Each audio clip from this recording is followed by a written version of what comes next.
ભરૂચમાં સાંકરા રોડ પર હજારોની જનમેદની વચ્ચે રથયાત્રા યોજાઈ। ગાયત્રીનગરમાં તંત્રના પાપે રથયાત્રાનો રૂટ બદલાતા કાદવ કીચડમાંથી રથયાત્રા કાઢવી પડી। ભરૂચના ફુરજા વિસ્તારમાં આવેલા પૌરાણિક જગન્નાથ મંદિર ખાતેથી ભગવાન જગન્નાથજીની રથયાત્રા નીકળી હતી। ફુરજાથી નીકળનારી શોભાયાત્રા ફુરજા, કટોપોર બજાર, વડાપડા, શ્રીમાળીપોળ, સોનેરી મહેલ, લલ્લુભાઈ ચકલા સહિતના વિસ્તારોમાં ફરી ભોયવાર ખાતે પહોંચી હતી। રથયાત્રાની મહત્વની બાબત એ છે કે રથયાત્રાના રૂટ પર રસ્તાઓ એકદમ સાંકડા છે।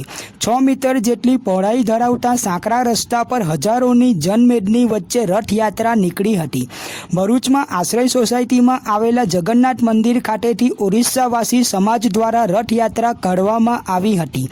ભરૂચમાં ઇસ્કોન દ્વારા પણ શીતલ સર્કલ ખાતેથી રથયાત્રા નીકળી હતી। ઇસ્કોન મંદિર તરફથી સાધાની પ્રસાદીનું વિતરણ કરાયું હતું।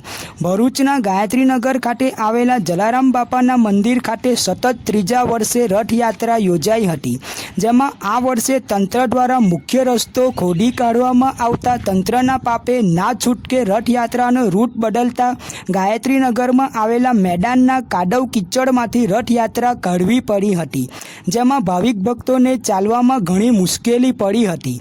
જેમાં રથયાત્રા ગાયત્રીનગર અને મુક્તિનગર સોસાયટીમાં ફરી વિવિધ ભક્તોના ઘરે પધરામણી કરી પરત જલારામ મંદિરે ફરી હતી। આ સમગ્ર રથયાત્રામાં મોટી સંખ્યામાં ભાવિક ભક્તોએ જોડાઈને ભગવાન જગન્નાથનું પૂજન અર્ચન, દર્શન, આરતી અને પ્રસાદીનો લાભ લઈને પોતાના જીવનને ધન્ય બનાવ્યું હતું।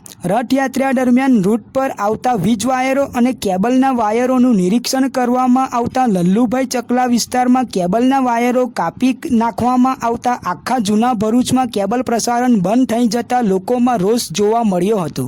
નડતરરૂપ નહીં હોવા છતાં કેબલના વાયરો કાપી નાખવામાં આવ્યા હોવાનો રોષ સ્થાનિકોએ ઠાલવ્યો હતો। Reporting by Ketan Mehta, Bharuch.